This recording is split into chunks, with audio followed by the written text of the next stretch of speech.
Welcome to Peter and Ruffy's Football Show. Delighted to have your company on STV Edinburgh and STV Glasgow. The main talking points tonight, we can still make it to Euro 2016. That's according to Scotland manager Gordon Strachan after our 3-2 defeat to Germany last night at Hampden Park. Joachim Low, the German boss, has been singing the praises of his two-goal hero, Thomas Müller. Well, we'll assess the game and the implications for Scotland, whether we can indeed make it to Euro 2016, all in the company of Alan Ruff, and our boot-room guest, former Scotland internationalist Craig Beattie, joins us to talk about the match. Well, let's cut to the chase, lads. It was against the world champions. 8 of that side that started against Scotland last night have a World Cup winners' medal in their pocket. Yeah, and I think you could tell, you know, the confidence and the style of play. Every one of them to a man, even the centre backs were comfortable on the ball. They were all moving for each other, and they had a couple of world class players as well, and they were an absolute joy to watch. I think it's very difficult to judge us in that game. I think we went out and you could see it was sort of a damage limitations at stages, the way the team was set out, you know, 4 at the back, 5 in the middle, sometimes 6. And but they broke us down. And it's very difficult to see what Gordon could take out of that game, because we really need to win. You know, we need to win the next game that we play. So we haven't really shown against Georgia and against obviously Germany that we can break down sides, and that's what we need to do. In the cold light of day, I mentioned you're playing against the world champions, Craig. I thought the Scotland lads put in an unbelievable performance. You're talking about levels of footballers. These guys, apart from all 8 that I mentioned that have World Cup winners' medals, the whole side are littered with Champions League winners as well, Super Cup winners, La Liga winners. In fact, I think the only man who must have an inferiority complex in that German side is Jonas Hector. He plays for Cologne and hasn't won anything yet. Yeah, if Germany keep playing like that, the way they did last night, I've got no doubt they will win something with them. But it's a squad that's stacked full of talent, top to bottom. Bad players don't win a World Cup. It's pretty simple. And I actually think that a couple of the players were particularly quiet last night. I went to the game, I watched it, and I thought Mesut Ozil was a bit disappointing. I was expecting to see a little bit more from him. So if you get players like that having quiet nights and Germany perform like that, you're really up against it. Yeah, I mean, Ruffy, I had nothing but sympathy for the Scotland midfield and the Scotland backline, because, I mean, at one point Scott Brown comes off and I thought to myself, the first thing I would give him is oxygen, because they grafted. Yeah, I mean, you can't complain about the work rate they put in. They put in a shift, every one of them. Everybody of them had a duty to do. You could see Gordon, as he always does, was very thorough in the way we were to play when they had possession of the ball. We're going to try and make it very difficult for them when we got maybe 20-25 yards out. You know, it was hard the way we were set out to break through, but all they did was just keep possession, and make passes, and they waited and waited until the right opportunity came, and then they played that killer pass, and that was the one that killed us. But the possession on the ball, I mean, I don't very often, at the end I stood up and just applauded them off the park. I was so in awe of what I just watched, the passing, and it reminded me of the possession that they had when I was at school. Remember, you were at school and you would play a right good team, but you would bring the ball, then they would be hammering you and you go, right, we want my ball back, we're not playing anymore. That's what it reminded me. After 25 minutes I went, right, that's it, here's our ball back, we're playing. They were so good. I mean, the one thing about it, and I hate to say this, but I thought they had another 2 or 3 years, Craig. I couldn't agree more. I thought they were so comfortable. They honestly, Peter, they reminded me of that Brazil team we played in '82, when they lost a goal and they went, right, come on, we've got another one. And then if they'd lost another one, they'd probably say, right, like, come on, we've got another one. They looked so comfortable, and they looked as if they could pick a goal whenever. And when it went to 3-2, I think they were just waiting on us to see if we could get a goal. And if we had to get a goal, they'd have probably upped the gear. 100%. But you're right, the players deserve credit for really digging in to a man, and a lot of them had thankless tasks. Brown in particular and Morrison were just trying to close down people, but the movement of the ball was so quick they couldn't get near anybody. Yeah, if it's going to be standard. That's like the way Gordon runs his teams and his squad, the effort, the work rate, the commitment's always going to be there. But there comes a point where you just need to draw it down to levels and ability. Yeah, well, and again, I'm not being in any way dismissive. I mean, I made a fatal mistake last night, Ruffy, of reading some of the opinions of people in social media, talking about whether Scotland should have done better. I mean, the pain for most of us as a nation happened in Georgia. There's no getting away from it. Georgia was a huge disappointment, Ruffy. If we don't make it, that game will be the one that we all look back on. Oh, there's no doubt about that, and it's no doubt it's one Gordon Strachan and the players will look back on as well. We're getting into that game with a lot of confidence, and if you look at the other Georgia scores, in the light of that, we should have won. I know it's very difficult to break Georgia down, but you can guarantee that if they do score, they're only going to score one. I thought we should have taken the chance to go at them, and if they did get a goal, I really thought we had 2 goals in us at least if we'd played more of an attacking game. Yeah, I mean, let's look at the Scotland side to see if there's anything you would have tinkered with. I know, again, and I'm going to be brutal about this, that the Scotland lineup, the Scotland team had Marshall there, there's Hutton, Martin, Hanley, Mulgrew, MacArthur, Brown, Forrest, Morrison, Maloney and Fletcher. And still in that side, a lot of people are saying that Griffiths was there. Now, my explanation, and I wish I hadn't have posted it actually, but my explanation is quite simply Gordon Strachan puts in players that he feels are playing at such a level that they could at least try as a team unit to stop the Germans and maybe nick something. And Lee Griffiths was not at the forefront of his mind. If he was, he would have had him either in the starting lineup or coming on as a sub. He did not feature in any capacity. Well, Gordon, obviously, there was a pattern to the play, there was a style, and we saw it was evident, when we didn't have the ball, everybody had a job to do. The person I felt sorry for was Forrest, who was defending more than anything, against possibly one of the biggest German players on the park. But I think Gordon's obviously said to himself, we're going to be attacking at some stage, so you're going to hope that Forrest is going to get the ball and create, but it never happened. But as far as Griffiths is concerned, I think he will be upset, Peter, because I think Griffiths could have done what Fletcher did. I know it's a lonesome job. Okay, he'll know better than us how lonesome it is up there, but I mean, he's been doing it with Celtic in the European games, and he can run the line. But again, that's Gordon's decision. I've got nothing against Lee Griffiths. I think, I wouldn't have, if I'd have looked at that side and Lee Griffiths had been starting last night, Ruffy, I'd have thought, yeah, great, let's see what he can do. But we're now at levels now. I mean, we're at levels where we're playing against teams that I mentioned are all Champions League winners. This is a Scotland side where only one team's left in European football, and it's Celtic playing in the Europa League, which for many of the Celtic fans' standards is not good enough. St Johnstone out, Aberdeen out, Inverness Cali Thistle out. That's where we are in our game. It's not me kicking the game. That's us. That's where we are. And you know better than anybody, Craig, you've had that lone shift.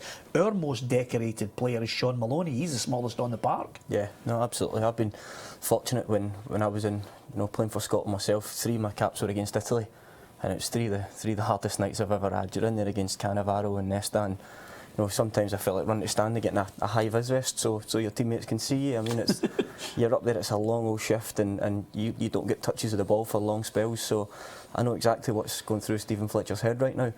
But I think what the fans need to realise is Gordon Strachan's not picking his team on favourites or certain things. He sees them all the time. He knows what they can do, he knows what can offer the team, and what he wants into his system. So whether it's Mulgrew or Brown or Morrison before Darren Fletcher, or Stephen before Lee Griffiths. Of course, Lee Griffiths, then he's picking that for a reason.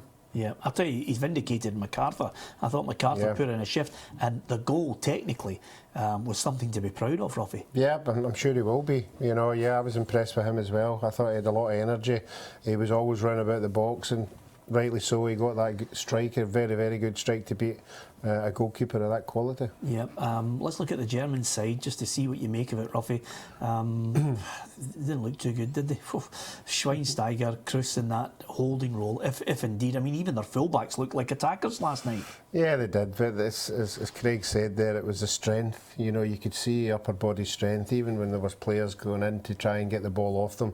They had that much strength about them. They just they controlled everything. And to see fullbacks and defenders like that, so comfortable on the ball, bringing the ball down with their chest, pinging it 20, 30, 40 yards is just a joy to watch. Yeah, and annoying in the same breath, to be honest with you, if you're a Scotland fan. It didn't quite work out for us, but coming up, Gordon Strachan get his thoughts on where we stand with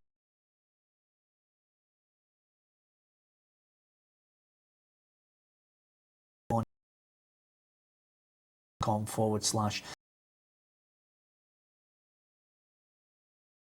Joined in the boot room by former Scotland internationalist Craig Beattie. We'll have more after the break.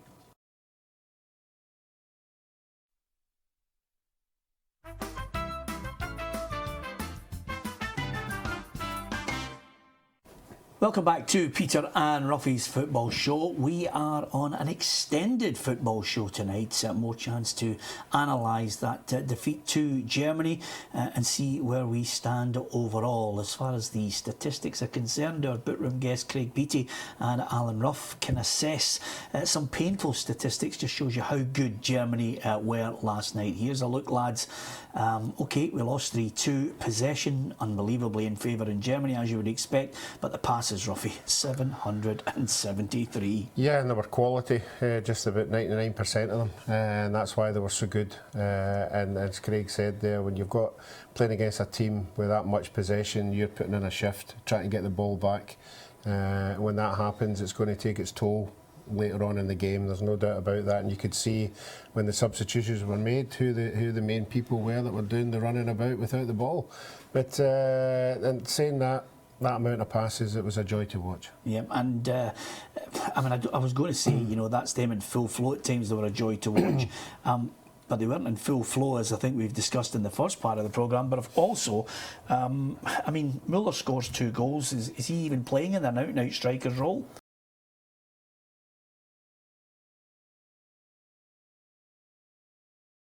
Player that's wanting to be a football player to go and watch this guy because his movement's fantastic, and I happen to think they're actually still in a bit of a transition since the World Cup. They've had 6 or 7 games since they won the World Cup, and these are only going to get stronger as well, which is a frightening thing for me. Yeah, and of course, Ruffy, it's fine not playing with an out-and-out striker when you've got 10 world-class players who can all interchange with each other. Yeah, you can. I mean, you could see it even in the midfield. They all want to get forward. They all want to take part. And as I say, it's very difficult. I think Craig will say when you've got a main striker, he's easy to mark. But when you've got 2 guys like Müller on one side and Götze on the other one, and they're coming in on you, it's very, very difficult to mark them because they're so mobile, and that's where most of the problems were happening. But they just waited and waited until the right time came, and then they played that killer pass. I thought the ultimate goal was the Gundogan, Craig. I mean, looking for that textbook goal. Obviously you guys could pick holes in people who maybe never picked up a runner going into the box. Build up. Watching the Germans who are not on the ball as an education, never mind the guy who's playing the pass. Yeah, when you see it back, I've watched it and I've analysed it myself, and you could freeze it 3 or 4 seconds before the goal, and they're actually not in real danger. The big fella Müller, he's running away from the goal. The 2 centre-halves are over, Alan Hutton's tucked in, so if you pause it there, you think, right, we're okay, and then 2 or 3 seconds the ball's in the net, and it's the quality and the vision and the movement and the understanding that they've got of each other. As soon as Müller turns, he knows the ball's getting cut back, he takes it back line out and he strokes it in the net. Yeah, of course, we now know we've got 2 games left, so where does that place us? Well, of course, can we make it? The Scotland manager Gordon Strachan certainly thinks we can. We are still in this. Trust me, we are still in this.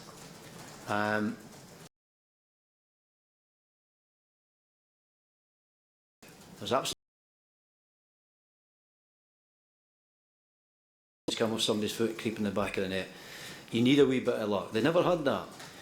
And they might have thought to themselves, we've not got any luck tonight, but they went through that pain barrier. So we're still in this. I think he's right. I mean, at that level, Ruffy, you're almost looking for the sucker punch, the bit of luck. I was actually gobsmacked that we managed to get back twice into the game, but we need that wee bit of luck. We now need that wee bit of luck in the next 2 games. He's right. You still have to believe while there's points on the board.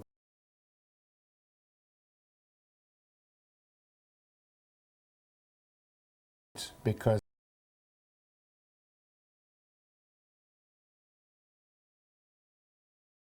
we never created or cut anybody open. Last night was a hard one to judge because they were so good.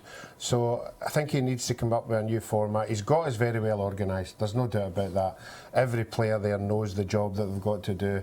And if it hadn't been Germany last night, we would have been hard to break down playing that system. But now we're coming into a game now, we need to go and win it. We need to show people out there that we have the ability to break sides down. Okay, Craig, look at that Group D. Now we realise we're in 4th place. As you can see the table now, it's Scotland there, knowing that with 2 games left, the saving grace for us is undoubtedly that the Republic of Ireland have Germany at home, and then they have to Republic travel away to Poland in their last game. Yeah, 2 very difficult games for the Republic of Ireland. And again, we've got a hard game coming up next, but if we take care of our business and Germany go and beat Ireland, then you're looking at potentially having to beat Gibraltar in your last match to nick that playoff spot. I think you would have took that possibly at the start of the group because it's a very strong group. So to go and beat Gibraltar to is a realistic chance. Yeah, absolutely. I don't think we're being disrespectful to Gibraltar, although we did say that with Iran and Peru, but that's another story. Let's look at those remaining. Look at your face. That was at the finals. What a fantastic line that is. He was just waiting there. It's a very, very good point, Ruffy. That was at the finals. Here's the remaining fixtures. Ruffy, I mean, are you confident that we can still nick in there with a playoff? Yeah, I'm always confident at home. I'm always confident with the crowd and the players lifting themselves with a home advantage. I just think we don't want to be taken away. Poland beat Germany 2-0, you know, although it was at home. But they're a good quality side. They will possibly come here and do what we try and do, get something, a draw. You know, that might be the advantage for us. You never know. But on the night, we're capable of beating anybody, and I really do hope we win that night. Can we take the great positives, Craig, from the performance over in Poland, 2-2 there? I mean, again, I look at this Polish side that, you know, it's a mixture of Serie A, La Liga, Premier League, Bundesliga players. Lewandowski's strike rate, I mean, is absolutely incredible. He's got 6 and 7 already this year. Last season, he'd bagged 30 goals for club and country. Yeah, again, a phenomenal talent. You know, he's renowned for scoring, you know, bundles of goals, and it's going to be very, very difficult. The main concern for me, we need to create from open play. You know, take away the goals against Gibraltar. I think we've scored 2 goals in the group which haven't been deflections or set pieces. Now I know the set pieces are part of the game, but if you're going to progress, if you're going to qualify and do anything in the future, we need to create and cut teams open from open play. Give me an alternative, lads. What do you do with Poland? I mean, the clamour might be by the time we get to next month for Lee Griffiths to be unleashed. And again, I would emphasise the fact that, you know, if Lee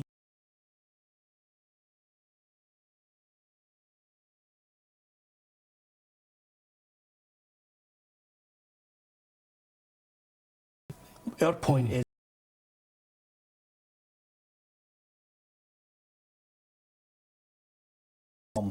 to hope that we can surprise teams and catch them out, or maybe nick out a 1-goal win, Robbie. Is there anybody else you think that we are missing out on that will be pushing or should have been pushing? I think the main thing is when we have possession, as Germany showed us last night, when you get into the last third, you've got to have that killer instinct. You've got to get.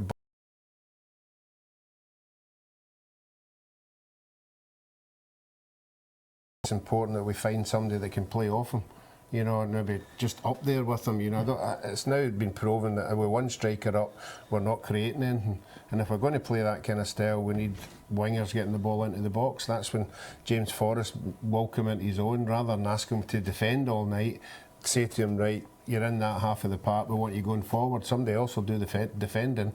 When we've got possession, you go forward with your trickery, get the ball in the box. And goal scorers, we need goal scorers. Yeah, maybe you come up with a name yet, Ruffy?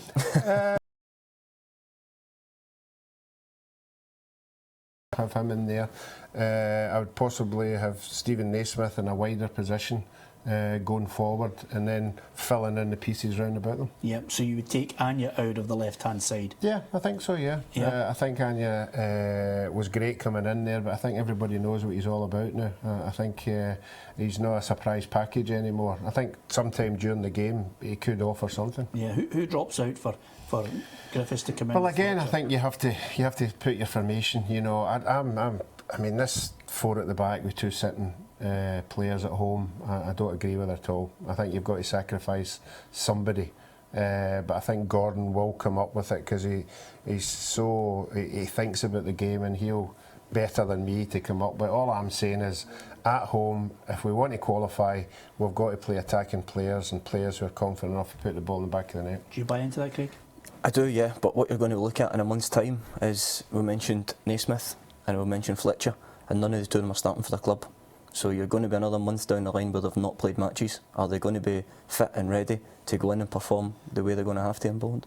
Yeah, all sorts of imponderables, but Alan Ruff mentioned the manager Gordon Strachan. We'll talk about him after the break. We'll also talk about the Republic of Ireland, Northern Ireland as well. We'll take up the argument that's been battering about in social media, with lots of people tweeting in, what about Northern Ireland, what about Iceland, look at their achievements. We'll talk about that in the next part of the programme, at Peter and Ruffy on Twitter, and also facebook.com/Peter and Ruffy to give us your view. Craig Beattie is our Bootroom guest. Alan Ruff is alongside me here. There's more on this extended Peter and Ruffy football show next.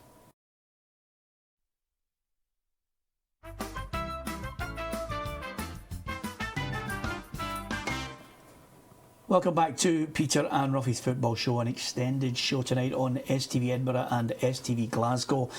We've obviously analysed Scotland against Germany. We lost that one by 3-2.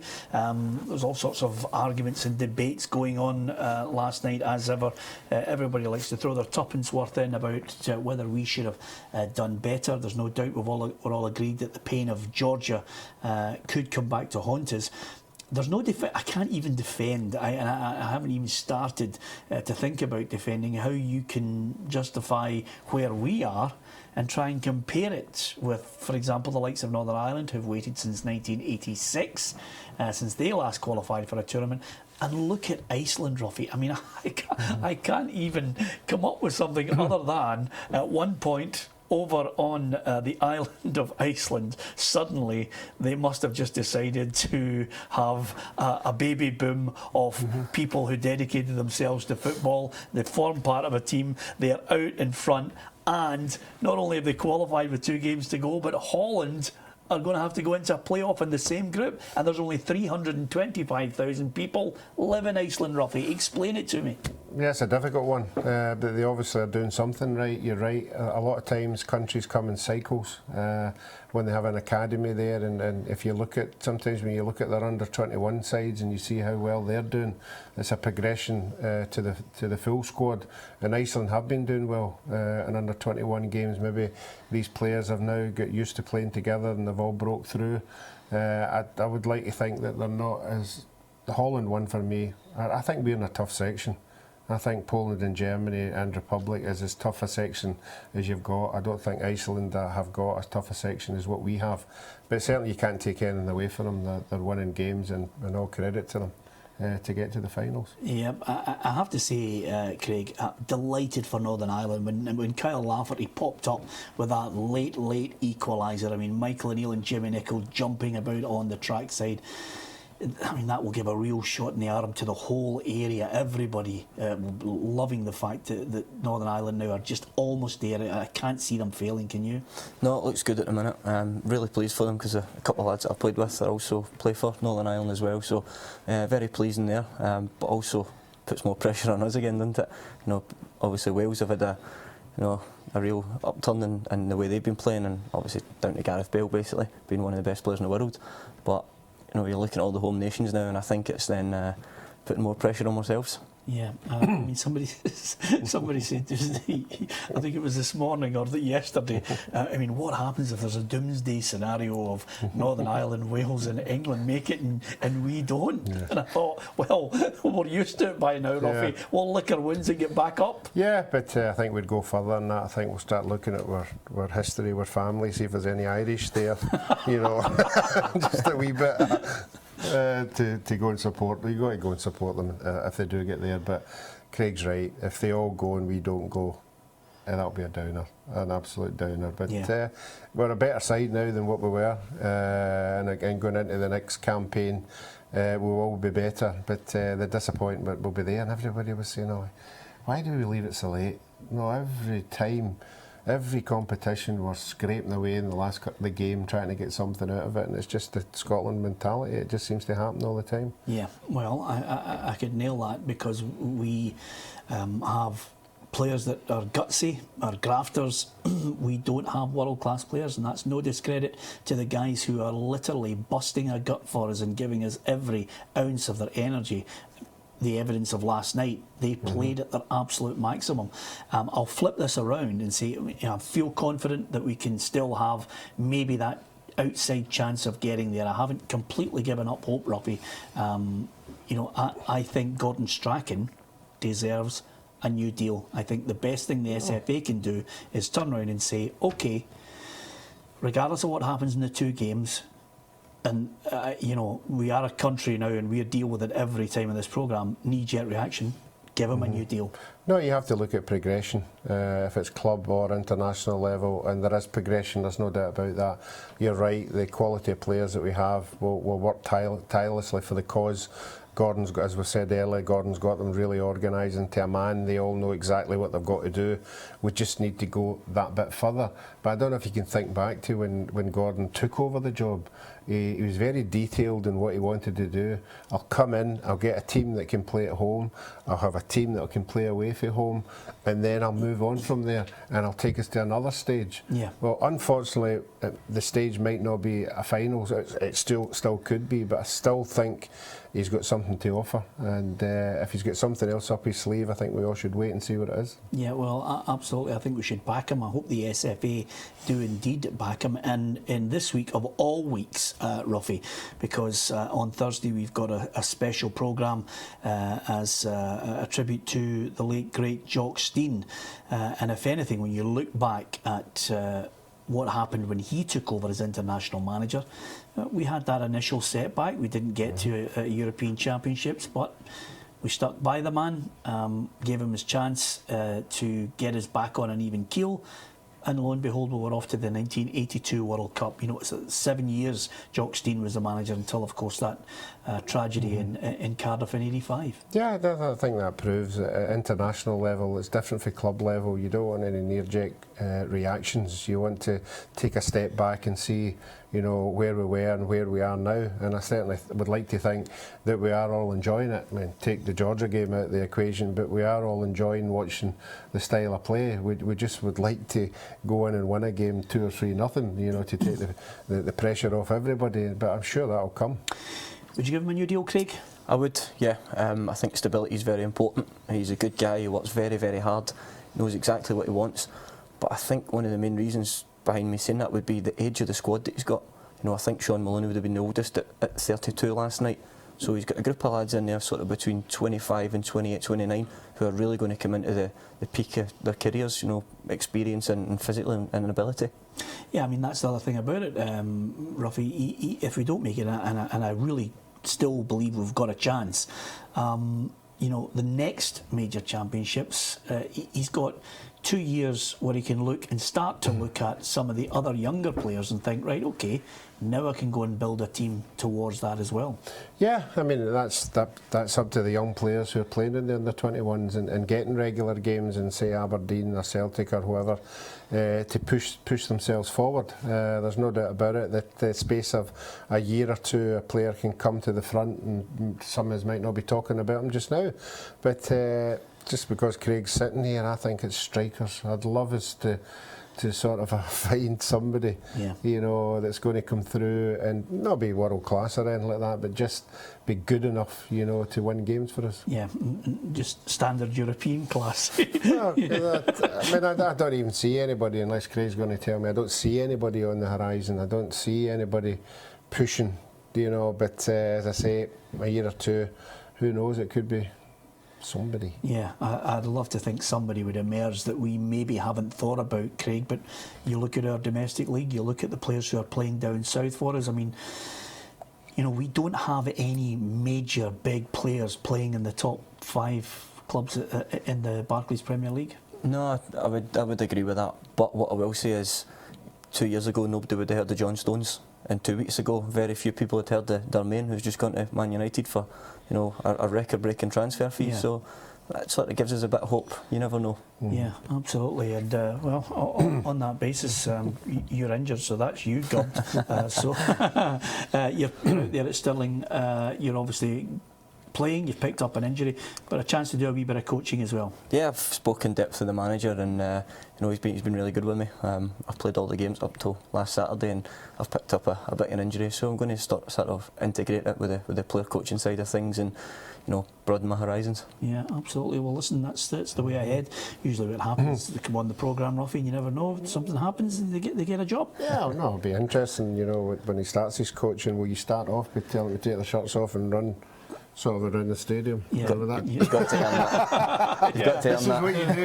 This is what you do when you win a One of those, Ruffy. Yeah, You just lost half your Edinburgh viewers. No, everybody's just lost half his Glasgow viewers as well after that one. Last question, Ruffy. Are we going to make it? I hope so. I really hope so. I think Gordon Strachan and the players have put in a shift over the last couple of years, and they deserve to be there. Craig? I would hope so. Yeah. Again, I would hope so. Brilliant. There you are. There's a cop-out if ever I've seen one. Great to have Craig Beattie on the programme as our bookroom guest.